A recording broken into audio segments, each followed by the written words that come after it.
there, how are you all doing?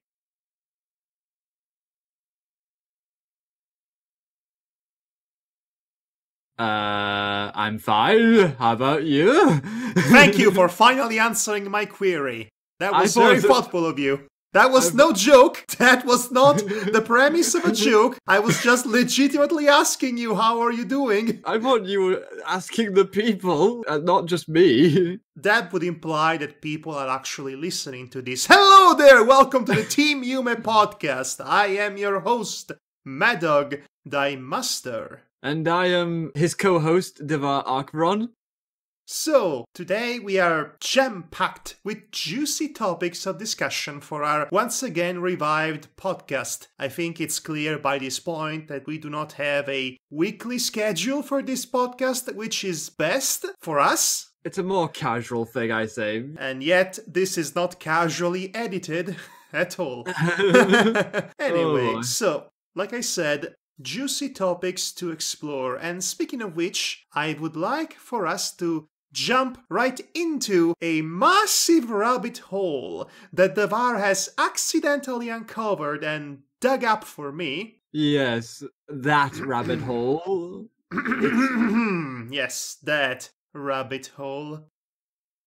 About a week ago from the date of this recording, which is a early Tuesday morning, Devar just so happened to introduce to me to a certain show that he watched on Polish television. Would you like to tell the whole story, Devar?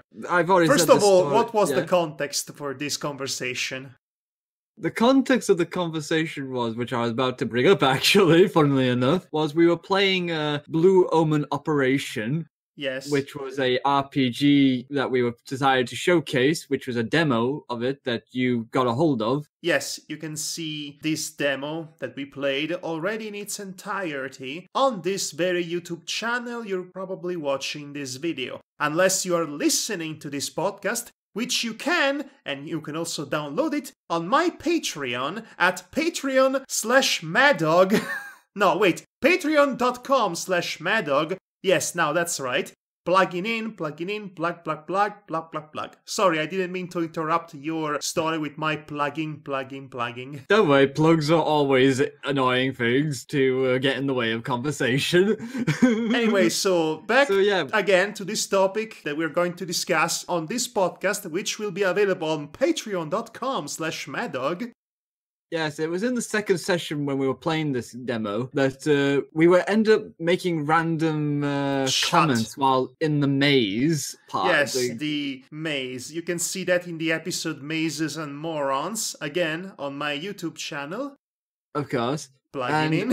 And at one point I decided to chime in with basically, hey, I remember while I was in Poland not too long ago that I watched a cartoon series that was really, really interesting just because they had Simba be friends with Bambi, which I have now learned is called Buckshot. Oh. And that makes it even worse. I have to say... Khan's the villain, I said. Describing the show like that, Madhog's mind collectively blown itself up. Well, because I remember actually watching this show when I was much, much younger on Italian television. Yes. And connecting the dots, so to speak, really made me realize that I've been seeing a lot of shows that were made by the same company growing up, including this one, which, by the way, you will be happy to know, it's titled Simba the King Lion. Yes. Okay, so let's see if I can actually explain what this show actually is. I'm going to use a lot of actuallys in my description of the show because it is actually insane that it actually exists. It's really maddening this show exists at all, and even the premise itself is absolutely insane. This is supposed to be a canonical sequel to another show, which was a Italian-Japanese co-production titled The Jungle Book. And yes, it was a anime inspired by The Jungle Book, which it's an alright idea as far as early 90s anime go, And the book, I believe, the Jungle Book is in the public domain, so they are not openly stealing from Disney in that regard.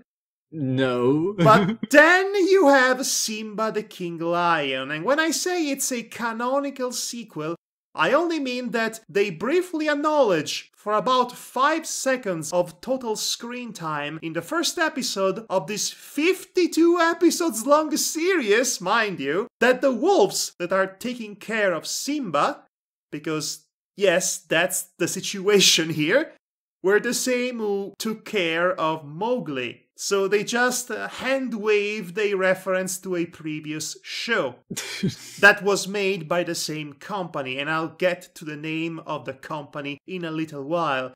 But here's what's actually different in this show. First of all, there was no Bambi analog anywhere in the Jungle Book.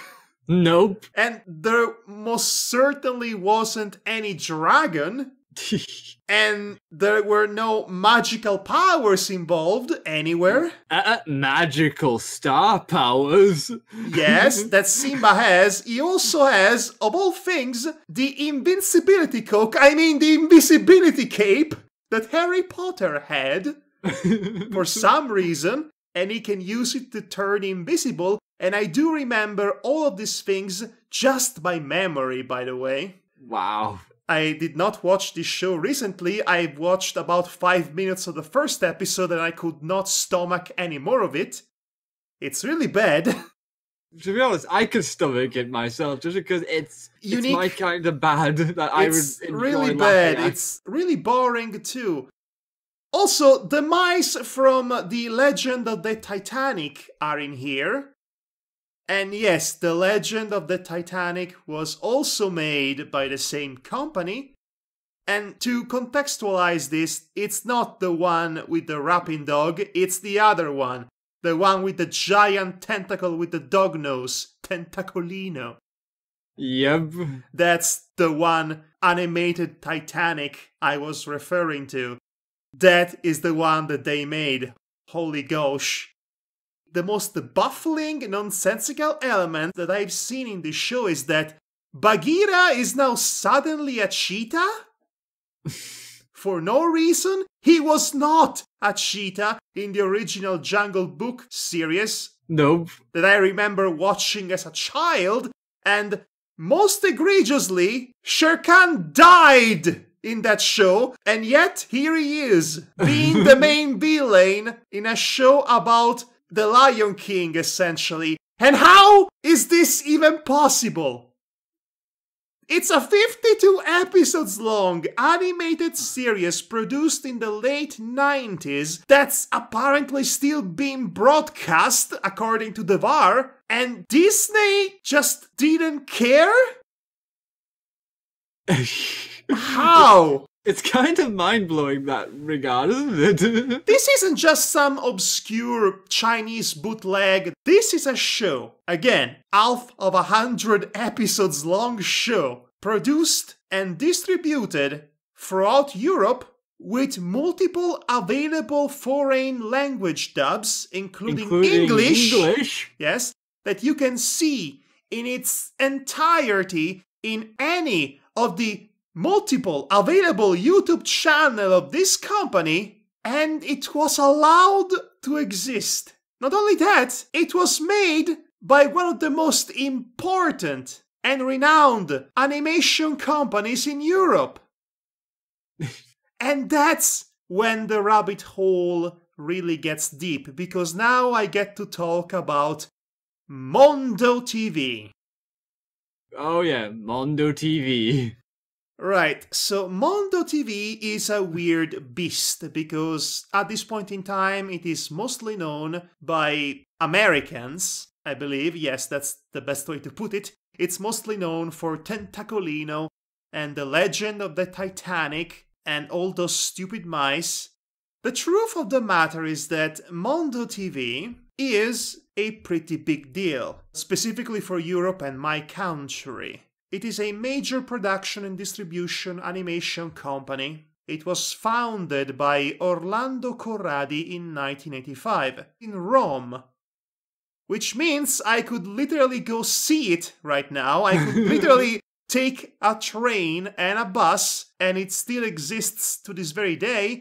Its revenue as of 2010, which is the one reported on the Wikipedia page, was of 16.50 million euros. I remind you that the value of the euro back then was bigger than now. That's pretty good, considering how cheap some of those animations they produced tend to be. I was actually quite surprised myself when I basically learned that they're still going strong, and especially considering that the latest outing is not even out yet. It's been slated to be coming out in 2017. It's a co-produced Korean series called Yoo-Hoo and Friends. I expected this company to have bit the dust at some point. Oh, no.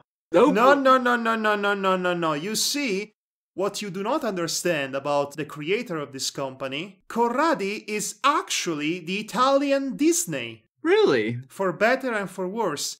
And I'll get to that in a moment, but before that, I just want to run down briefly the filmography, if you will, of Mondo TV. Feature presentations include The Legend of the Titanic, of course, The Prince of Dinosaurs.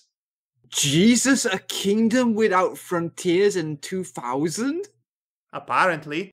Oh, here's the sequel, In Search of the Titanic, Turandot in 2004, which is the adaptation of the famous opera. Mother Teresa? Genghis Khan? Yep. Felix all around the world? I hope that's not the same Felix I'm thinking of. Probably not. Padre Pio, or to roughly translate it in English, Father Pius. Basically a local Mother Teresa, if you will. Right. Saint Catherine, Felix the Toy Rabbit and the Time Machine. It's too bad I don't have informational links to these titles, otherwise I could find out if it's our Felix. I'll actually look into that. Okay. Alexander the Great, Carol, Christmas in New York, Welcome Back Pinocchio, Ramses, Barbebieni, Saint Anthony, The Enchanted Mountain, The Journey of J.M. Escrivá, Prince Moon and Princess Sun, The Queen of the Swallows. As far as TV series go, there are too many to tell. So many of them. Several each year from the looks of it. Yes, and I've seen some of those. I remember watching The Legend of Zorro, the animated series. That was in the early days of Mondo TV, when all of their shows were made in co-production with Japan. That's why they actually look like anime. Because they kind of are. I probably have seen this show as well, actually. I remember the Robin Hood anime. One interesting factoid about the Italian dub of that Robin Hood anime is that Robin is supposed to be a child. He sounds like he's 35. And he has this really authoritative voice. I am Robin Hood. I'm here to save the kingdom. Or something along those lines. I am Robin Hood. It's pretty bad. Oh, and of course, Simba the King Lion was in 1996. And again, another Jesus-based... Yes. Oh, and of course, who could ever forget the ever-popular sequel to Simba the King Lion? Simba Jr. goes to NY and the World Cup. And then Dingo Pictures rips this off, I think. You're thinking of Animal Soccer World. This is 98. I don't know when that other thing came out. But anyway, I know nothing about this show. I'd never seen it. But apparently it exists. And Simba had a son and his name is Simba Jr. This boggles the mind. How did we go from a straight-up adaptation of the Jungle Book to this ridiculous Disney crossover fanfic with magical supernatural power to Simba going to New York and visiting the World Cup? I actually did see that while I was in Poland too. Oh my gosh, no. How does it look? Not very good. I think Simba Jr. at first was on all fours, and suddenly he stood on 2 feet while playing football. When we say football, we mean real football, not American football, just to be clear. What you called soccer. Yeah. So he's standing on 2 feet, kicking the ball with his feet. Which is even worse, come to think of it, than playing American football, because at least he could pull that off by headbutting the ball, but no, he has to use his lower appendages to play football. Yeah, he has to use his back paws to play the footballs. This is ridiculous. Oh, gosh. Oh, and of course there is Sandokan. I remember watching Sandokan, actually. Yeah, I'm not very familiar with that one. Sandokan was, in its days, originally, very racist Italian literature. Oh, gosh. Imagines a romantic interpretation of Malaysian pirates and Indian cults and all of that. That's the short of it. I mean, this was released in 98, so... I mean, the cartoon was, but the literature is much, much older, obviously. You need to know this, that Salgari, the author of the original Sandokan book series, never really left his own home, so you could say it's about as accurate, culturally and ethnically accurate, as Indiana Jones and the Temple of Doom. It's not very much accurate. Yeah. Let's see, we also have here Turtle Hero. That sounds literally like a bootleg toy line. Winner and the Golden Child. Huh. Some of these names are just completely ridiculous. Inane. Inane is probably another way to put it. It's story time. I hope you're all hungry for some history. Especially history that's extremely culturally relevant to my country. Again, Italy. Of course, let's do it. So, in 1964, Orlando Corradi, along with a guy named Kenichi Tominaga, which I'm assuming is Japanese, they found a company named DEA SNC. Right. A company active in the audiovisual animation sector with the aim of acquiring the rights to Japanese animated cartoons for distribution in Italy and Europe. In 1979 and 1980, respectively, Corradi and Tominaga created the company's Doro TV merchandising for large-scale television networks, and also Italian TV broadcasting SRL, for a smaller-size broadcaster. The period from the late 1970s to the early 1980s saw the rise in demand for Japanese animated cartoons and the growth of the Italian television market. The two companies started distributing feature films, TV series and sports events, and the such like. Mondo TV SRL was founded in 1985 in order to produce animated cartoon series. So, to summarize, Orlando Corradi, since the 1960s, has been planning to bring anime from Japan to Italy, and he managed to do so, monopolizing an entire fresh market that he almost single-handedly created for himself. And he was pretty much responsible for the anime boom in Italy that happened in between 1978 and 1983, when we were invaded by a veritable sea of animations from Japan. We pretty much ended up with every super robot mecha anime show ever made up until that point, Doraemon, and all the Doraemon knockoffs, which were a lot. You have no idea how many of those blasted things were there. So many. Yatterman, many entries in the Time Bokan series. Right. And of course, a ton, and I do mean a ton, of Tatsunoko's IPs.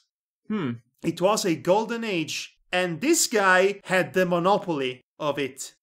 This is why I say he is the Disney of Europe, or at least the Italian Disney. He created an animation empire. Only instead of starting with production, he started with distribution, and then he moved into cartoon production with his own company. So the parallels are there. he's been making family-oriented animations, animated musicals with, in quotation marks, funny cartoon characters, including literally Simba from The Lion King. So I guess he's the Disney of this country, for better and for worse. He's the reason, pretty much, me and several kids from at least 2 whole generations grew up with anime. So that's a pretty important deal. It definitely is for your country and for your life, essentially. And for Europe as a whole. Yeah. Back then, and all throughout the 90s, there were channels that were specifically dedicated in broadcasting this old school anime. Yeah. So that's why we were so exposed to it. Basically, thanks to this little research of mine, now the cherished memories of those 1970s anime I grew up watching will forever be linked with the man whose company made The Legend of the Titanic and Simba the King Lion.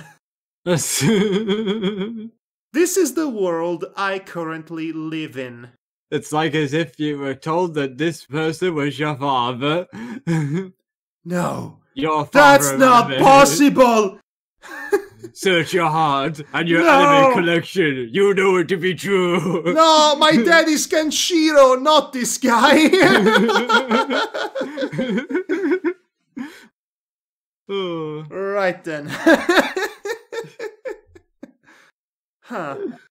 So it's funny that we ended up having this casual discussion about Simba the King Lion. Did I accidentally call him Kimba earlier? Yes, you did. You called him Kimba at one point. Well, Simba was ripped off from Kimba, so I guess it's, it's appropriate.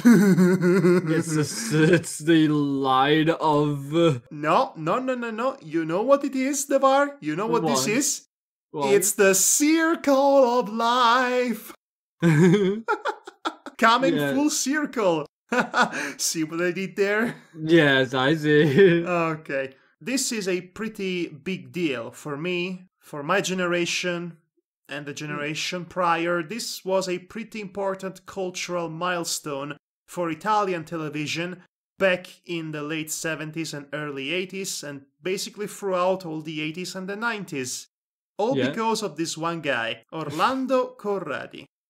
Orlando Corradi, you have good businessman, apparently. Yes, extremely good businessman. Hence, the parallels with Disney are even more appropriate. Because he was a good businessman as well. Yes, apparently. He was a visionary marketing genius. I don't think anybody else had the mindset to go to Japan, bring shows from there to here, because everybody was afraid of Japanese culture. And it showed in many news and media outlets at the time, basically demonizing this anime.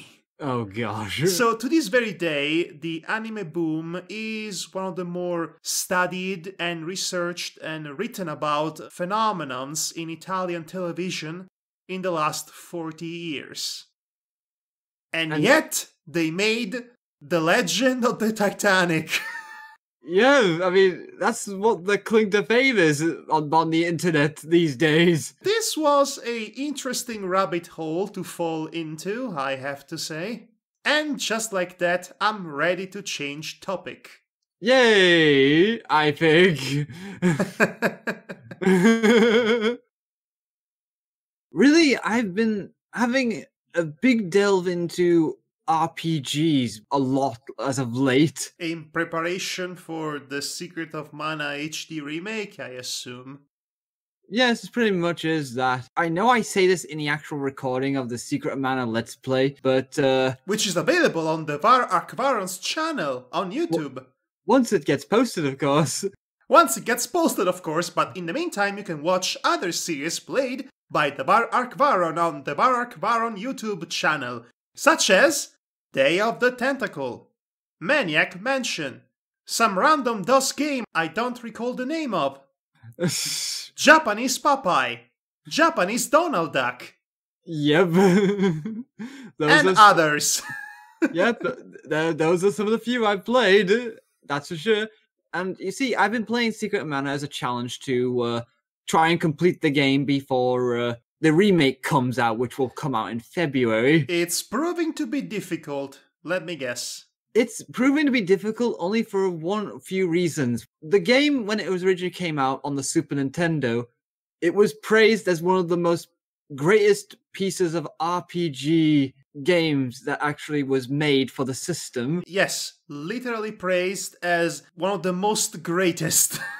Yeah, it's considered a classic and should not be touched with any negative criticism whatsoever, apparently. Wow, that sounds like me and Ocarina of Time. It's an immortal, flawless game that everybody should like, and I hate it!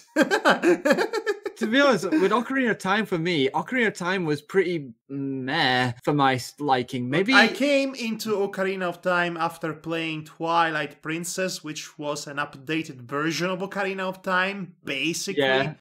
But also, there is the fact that Ocarina of Time, or for that matter any other Zelda game, does not have Midna in it. And as you know, Midna is my one and only waifu.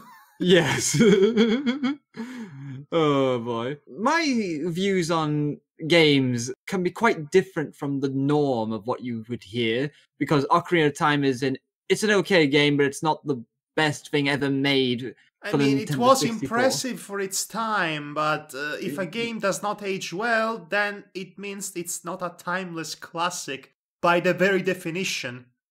Yeah, Secret of Mana kind of suffers from some of this, actually.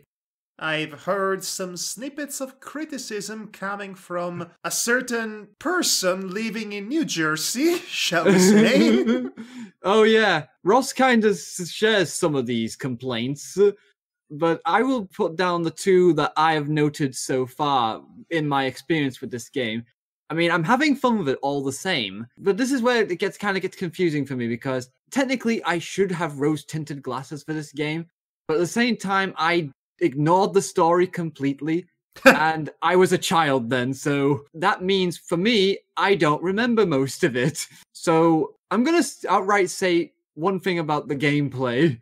First and foremost. Please, here's the floor. You can swipe it, you can roller coast it, you can rollerblade it, you can do everything you want. The floor is yours. So yeah, setting this floor on the floor, essentially.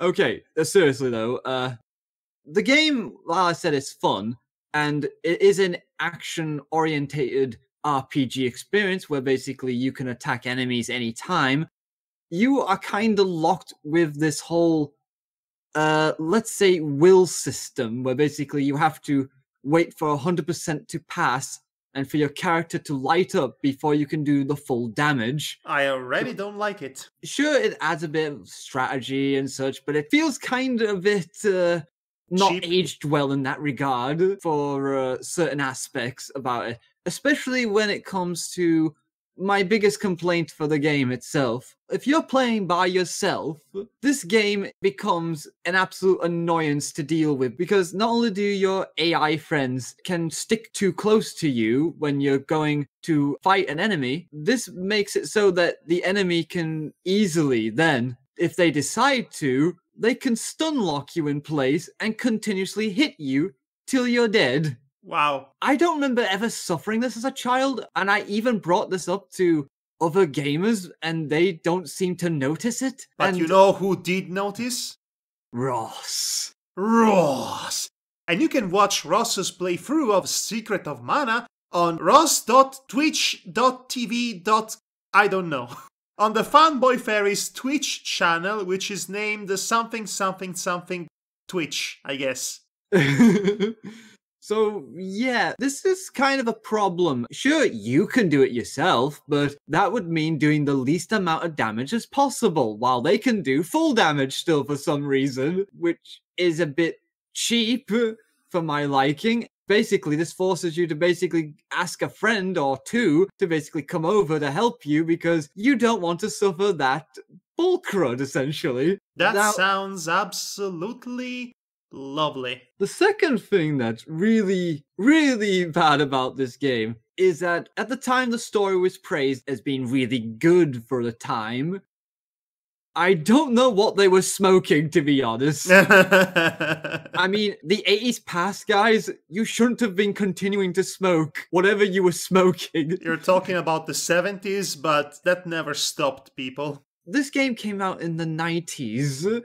If you look back with the eyes of today to those plots and those stories, they are not particularly deep or meaningful in any way whatsoever. And in Secret of Mana's case, it's quite a kettle of fish of its own, if you ask me. It's especially jarring. And I think I need to tell a little story about this, actually. At the time this game was being released, well, it was being translated at least, the text format they decided to use was not only too large for the screen, but was also took a lot of data, apparently.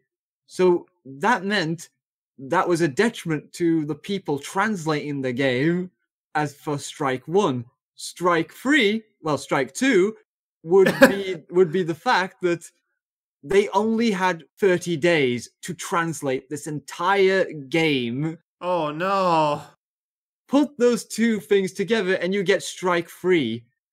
A plot that basically cuts to the chase more times, has pacing issues, and everything is kind of just laid out in a meh kind of way, which I coined the phrase of it meanders. Yes, this is where the famous coinage of meanders comes from, right, Devar? Yes, pretty much. This is where it comes from. This is what I keep referencing anytime I decide to use this phrase. You do realize it will never get over. Yes, I know it will not get over like Zack Ryder. I understand this. You don't want to go over like Zack Ryder. You don't want to plummet like Zack Ryder did. No, I know. Seeing Secret of Mana and how it decides to execute the plot leaves a lot to be desired, especially considering a recent thing I have to complain about with the plot, being that the game decides to put importance on things willy-nilly. At one point, you're set on plot A, which is considered important, but then they say, oh, you have to do plot B, because plot A is not important right now. And you're like, okay, so you're doing plot B, and then you still think you're doing plot B, only for plot A to suddenly become important without them even telling you it's important. That sounds exactly how I would play Skyrim. But you know, that would be my decision to do so, not the game's. Yeah, exactly. You see the problem with this. I definitely see the problem with that, and I'm trying to think of a parallel to that. This is the first time I've had a video game, like an RPG especially, basically tell you that this is important, but this is not important now. But so go on this other important thing, which is totally important now. Oh wait, this is important now, but we're not telling you unless you come see this one person who will hint to you where you need to go. This is quite polarizing for me in two ways, because at the same time as I was playing this game, me and my fiance were watching someone on YouTube called Christopher Odd play the Witcher series, which is a whole different kettle of fish, I know, and its different standards of quality are, especially for a Polish-made game, are way different to a Japanese RPG. But seeing something so haphazardly done compared to a game that basically realizes what's important and basically what makes a good immersive experience, it's really telling of how far, the industry has come and learned from past mistakes when it comes to making an interesting narrative that drags players in. Yes, you say that, but then there is the entirety that is Final Fantasy XIII. Oh gosh, no. I was on Ross's Discord channel, and I decided to ask his fans, basically... I like the pause before you said fans. Yeah, because I have no idea what else to call them.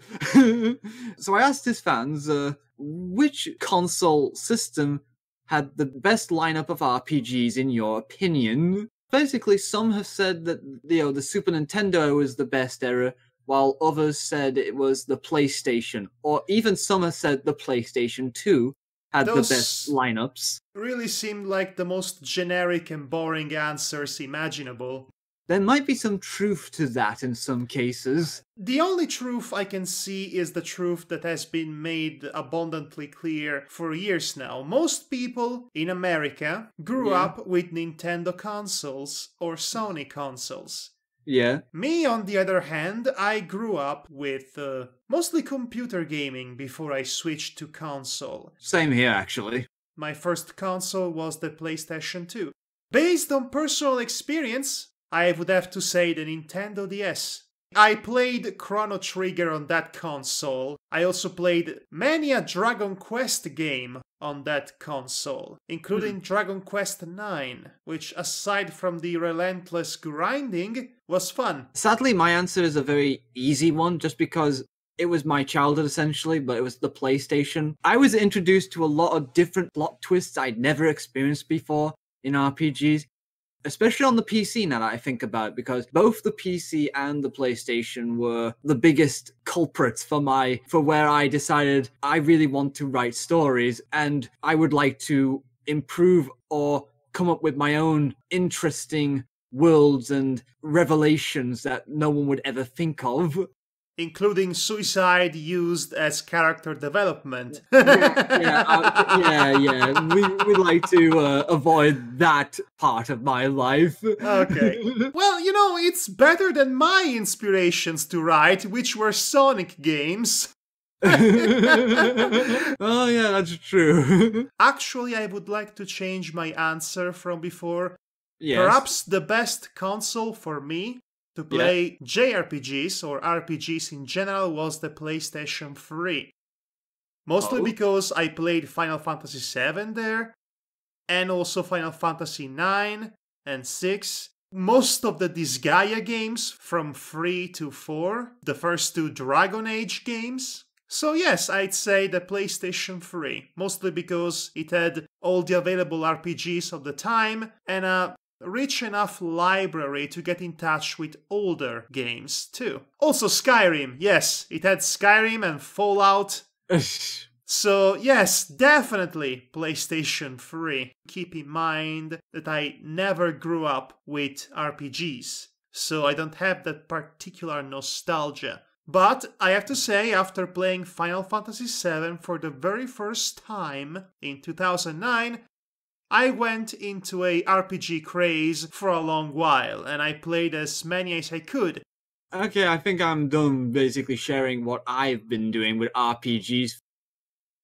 I would like to talk for a bit about Animal Crossing. About 2 years ago, I purchased the 3DS game Animal Crossing New Leaf. It's a game that I did not quite know what to make of it. For some reason, I wanted it. Actually, I can't pinpoint the exact time, approximate period of time in which I decided I wanted it. Yeah. It was around the time in which we reviewed that Hot Diggity Demon animation, Isabelle Ruins Everything. Oh, yeah. In which I ended up doing a overly long tirade about communism. Yep, I remember that one. And socialism, two different things, by the way, and their applications to politics. Their flawed applications to politics, mostly because even though the ideal is good in theory, the moment you bring the human factor into it, it's ruined. Because humanity is inherently flawed and disgusting. Yeah. So back to Animal Crossing and communism. That's two great things that go well together. So, I purchased Animal Crossing New Leaf for the 3DS. I didn't just purchase Animal Crossing New Leaf for the 3DS. I bought that console, that handheld console, for the specific purpose of playing Animal Crossing. If I could go back in time, I would throttle myself and yell, "What were you thinking?" Past you is about to get to the counter with a big smile on your face and suddenly slap. Pretty much. I went back and forth with my feelings for this game. I enjoyed it, but I was not quite sure why. I didn't enjoy it, and I was very sure why. I find it somehow compelling, but then boring. Then I took long breaks from it. Then I restarted it. Then I got bored of it again. And in the meantime, the welcome Amiibo update came along, which did not give me anything substantial to work with. Also because I do not have Amiibos or Amiibo readers. And it's not like I could properly find anything interesting to discuss about this game, because it's substantially a game about nothing. And it's not the same nothing that Seinfeld was so proud of. It's substantially meaningless, and it's all basically busy work with no reason or goal to keep in mind. I struggled to understand what the appeal of this game is. But then I finally reached a conclusion. Yes. This is not a good game to discuss. This is not a good game to do Let's Plays of, because it is excruciatingly boring to see just someone's guy picking up fruits, exchanging gifts with neighbors, running a town, and not in a fun The Sims City way, by the way. It's a completely basic game that lets you do completely basic things with no aims or goals in the long run. It just meanders, if you'll forgive me my stealing of your term, for approximately 30 years of real-life years going by, because that's the supposed complete length of this life community simulation game. Which begs the question, were you really supposed to be playing the original Animal Crossing from 2001 for the next 30 years? But then, like I said, it hit me. Yeah. Fairly recently, though. This is the best game to tweet about. The genius, the simple genius of Animal Crossing is that by being a game about nothing, where nothing really happens and there are no goals to reach, just things that you can do that in any other game would be just a mini game or a menial task in between the real questing. But because it is so basic and essential, it is so easy to extrapolate content from your own mind to fill in the voids. Hence, I decided to take pictures from various in-game moments of my Animal Crossing life, and I started weaving a narrative using those screen caps for my incessant tweets about it. Because yes, if you've been following me on Twitter, and you should totally follow me on Twitter, at Adriano Bordoni1, don't miss my outstanding, hilarious Animal Crossing tweets. I used Animal Crossing as a vehicle to exercise my comedy skills, with a Z, by the way.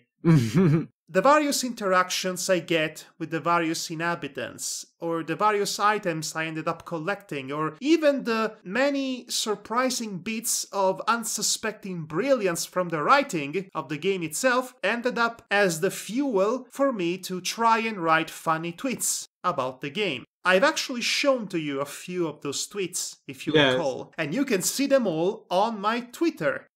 And it would not be as fun to do if Animal Crossing, again, wasn't so basic, so simple. The true appeal of Animal Crossing as a franchise is the carefree, relaxing vibe of it, and the fact that you can actually fill all the holes that the game has with your own imagination, bringing you to interesting scenarios playing out in your head, and wanting to share those scenarios. I did just that. When I seen Animal Crossing and how it plays, I actually did thought that was the case, that the game is very relaxing and supposed to be therapeutic in some cases. Yes, you would think so. Yes. But then Animal Crossing Pocket Camp comes out. And it changes the game thoroughly, because now Animal Crossing has experience points. Ooh. And that's a problem.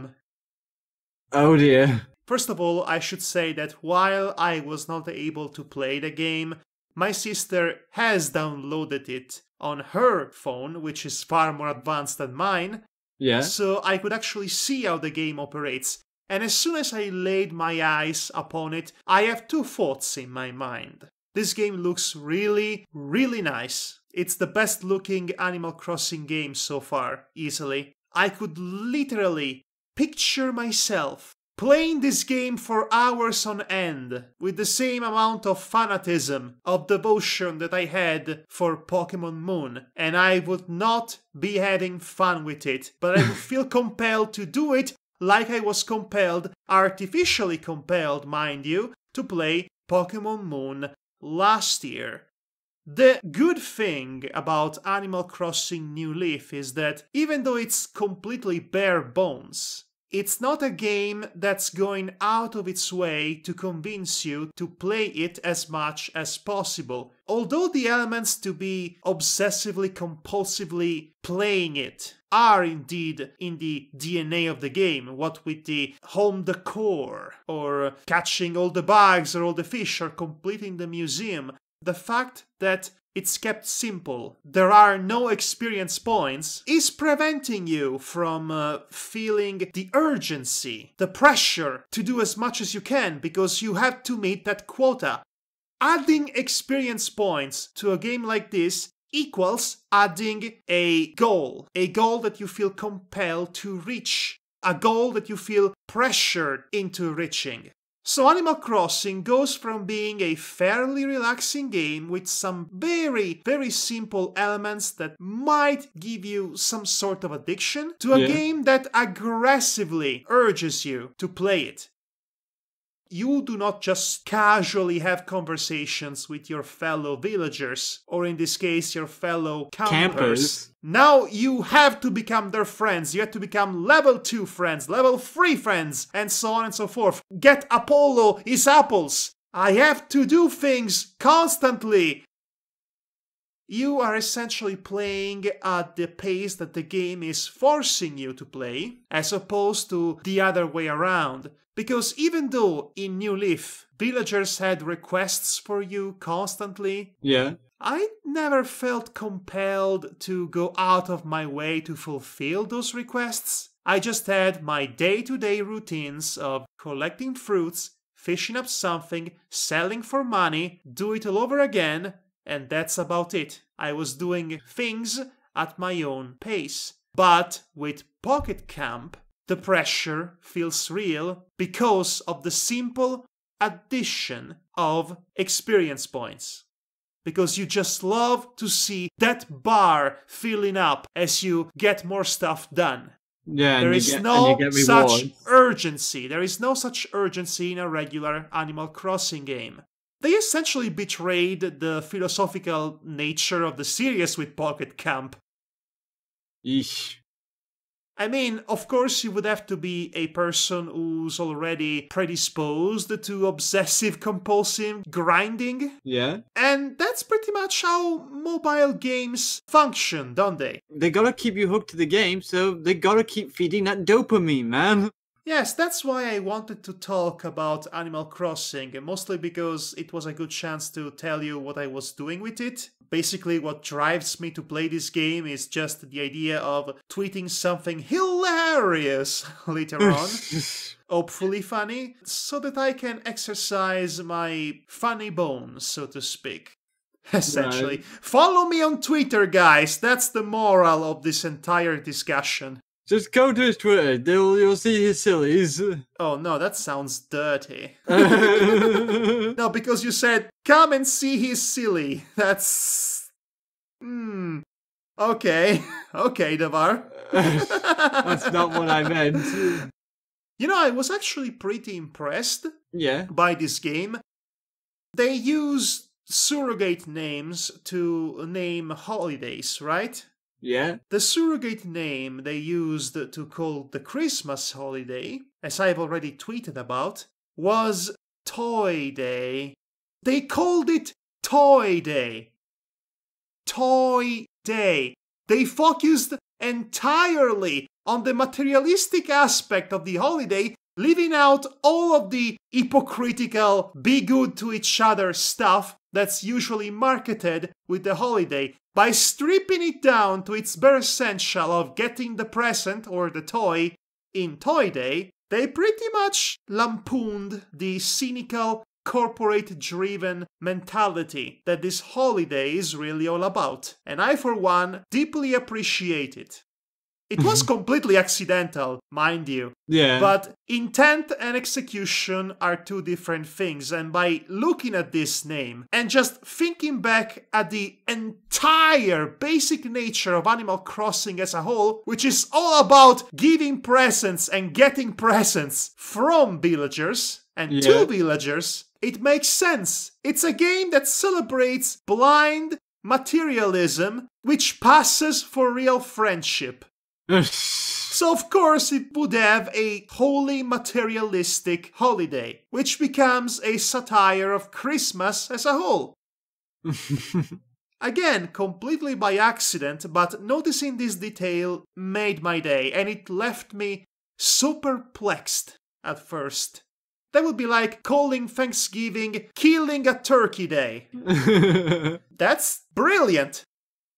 When I created my villager, it was a boy, but yet I was so surprised that I could still wear girls' clothing in it. Yes, it's neat and nice and definitely progressive that they allow you to be whomever you want to be with your AC character. Yeah. Now, all that's left is actually romancing the heck out of those furries. Yes, and gay marriages, of course. Oh, Pocket Camp could orchestrate marriages between players. Oh dear. And you know what else I would like of my AC experience? What? That I can actually have an animal avatar. Wait a second, I just realized why I always get to play as a human in an Animal Crossing game. Yeah. It's a closeted furry simulator.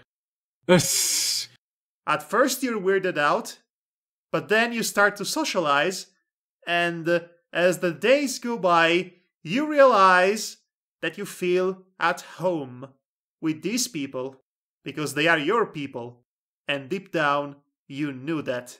Well, it's better than the dark theory involving Animal Crossing that I've heard so much. Communism! Nah, it's actually worse than that, actually. Basically, you are a young person who is taken by a bunch of cultists who are dressed as animals to trick you into thinking that you're living a nice, happy life. That sounds like something I would see in an episode of The Good Place. Which is a great, hilarious show, and you all should be watching. Anyway, funny you should mention the whole furry cultists theory, because there is a character that's actually wearing a bunny costume that occasionally appears in the camping lot of my town. Yes. Which is not creepy. Before we go, I have a couple of media suggestions to peruse. Yeah. The first one, as I already suggested, is The Good Place. Yeah. It's a sitcom, and yet it is not a sitcom. I'm going to be infuriatingly vague about this because people need to watch it. It's actually really funny. Picture this. It's a funny comedy set in the afterlife. You are being welcomed in the afterlife by Ted Danson, who tells you that, oh, by the way, all religions pretty much got 5% right of what's going on here, except for that one guy in Canada in the 70s who was stoned out of his mind and guessed about 94% correct. It's a really funny show. If you are familiar with the works of Sartre, you might see the twist coming, but it's still a really good twist. And it's also a show that manages quite smoothly to lecture its audience about ethics and moral philosophies without it being pretentious or contrived. Look it up. It's one of the best live-action shows I've seen in quite a long time. The other recommendation I have for you is a webcomic titled Erma. Erma? The concept of the comic is as simple as it is really well executed. It's the daily vicissitudes of a little girl as she goes to school and creeps everyone out because she's basically ghostly little girl from the Ring series. She's basically Sadako, a Japanese-style creepy little girl ghost with black long hair covering her face.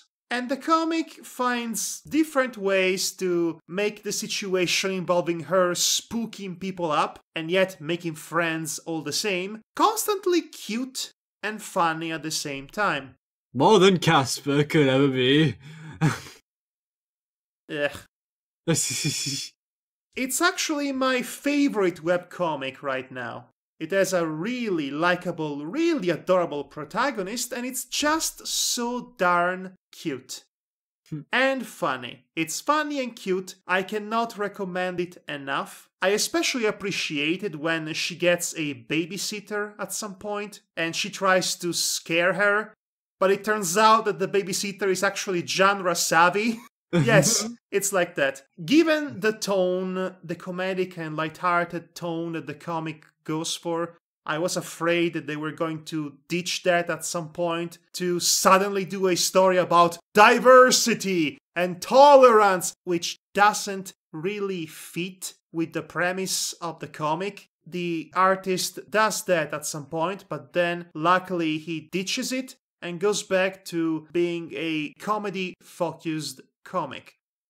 Anyway, so yes, these were my media recommendations for this podcast.